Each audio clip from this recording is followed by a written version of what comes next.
Good evening, it's the Narc Shark, and I'm back again with another word. Chosen ones, the Song of Solomon 2:14 says that the very sight of you is a burden to the wicked. These people can't stand to see you coming. They can't stand the sight of you. And if you go on to finish reading that chapter, it says, and so they set out to test you because your life condemns them. Your righteousness condemns them. And so they set out to test you to see if what you're saying is true. In the life you live, if it's true. And then they set out to test the hand of God. They want to try God. And how do they do this? By trying to condemn you to a shameful death. This is where the death magic comes in. These people will come towards you or will send towards you spiritual hitmen or natural. The spiritual hitmen come in the form of these entities and demons that possess people. They are sent from the kingdom of darkness. People that can't stand to see your faith. They can't stand the faith and the belief and the connection that you have with God. And so they send these entities and demons towards you to destroy your faith, to destroy your belief in the Most High. They literally want to take it out. They want it gone. And then you have the natural hitmen that they send. They send people towards you to actually take you off the planet. Now, who am I talking about? I'm talking about the wicked ones that are close to you. Because, see, these people have to be close to you to get this done. This is people that's around you. This is people that know you because they see your light. And because they can't stand the sight of you, which lets you know there's somebody around you. There's somebody that can see you. Then they want you gone. They want to take you out. And they will try to do it by any means necessary. But the number 2 ways that they try to do it is with the death magic. They will pay practitioners to send curses, hexes towards you, to send the spirit of death towards you. It says that they make a covenant. They shake hands with death when they do this. Not knowing that because they made this covenant with him, because they shook hands with him, it's going to hit. It's going to hit somewhere. But it's not going to hit the chosen one. Because we don't go nowhere until the Most High send for us. We are protected. And that's the very reason they try to do it. Because they say, let us see. They say they protected, then let us see. Because they don't fear God. They don't fear him. They don't believe in him. And so they think they have the power to go against the plans that God has for your life by trying to take you out. Now, how do they do it? Well, you got your kitchen witches. Them kitchen witches. Them kitchen warlocks. They want to put stuff in your food. They want to put poison in your food. Why you think the words say that we shall drink poison and it won't harm us? It's because they do it. They try. They literally try.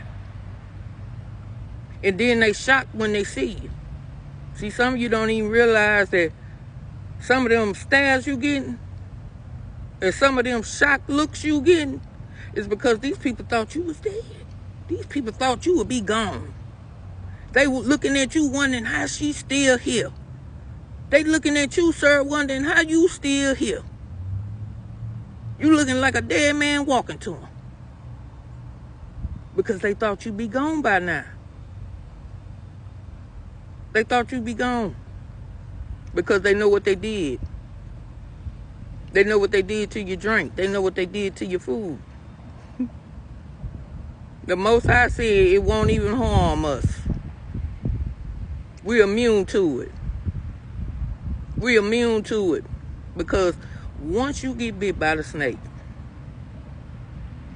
the venom, once you get hit by the snake and taste the venom, guess what? You become the antivenom. Remember Paul? Remember Paul in the Bible got bit by that snake? And what happened? He say the people was watching, looking. They was watching because they was thinking, yeah, he finna drop dead now. The snake done bit him. But Paul kept on talking. Paul kept on ministering and preaching. Paul kept on declaring the word of God. And so then, the looks of shock and awe turned into flabbergastation. They were flabbergasted. Flabbergasted because that man slung that snake out, slung it off, and threw it in the fire. The snake ended up dead. And Paul was still standing. Paul kept on doing what he was supposed to be doing. Paul kept on preaching.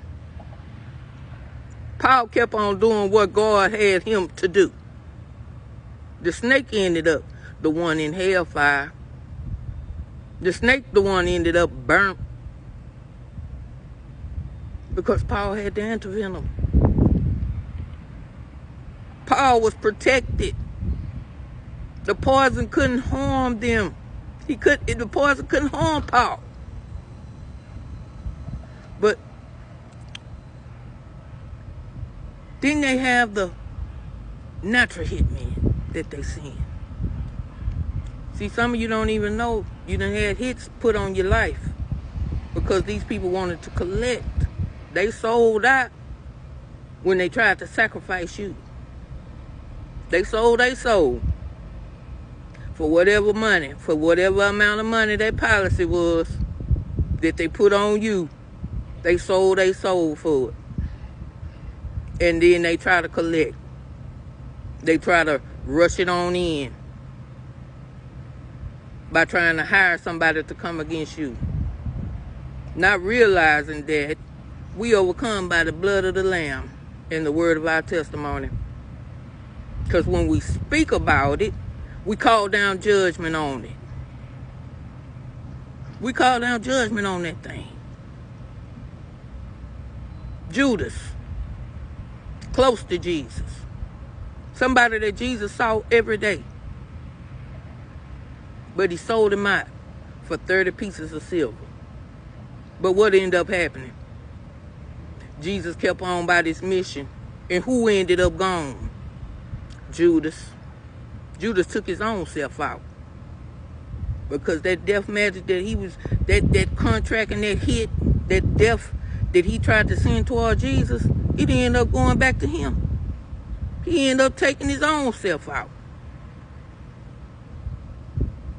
So, I just want you to be aware that some of them looks you get is because them people shocked that you still here because they know what they did. They know what they did. So now you out here looking supernatural to them. But they just don't know. You are protected. You are proof that God is real. You still here is proof that God is real. And his hand is not short that it cannot save. Alright, so keep on living, keep on being you, and keep on being a living testimony. Until next time.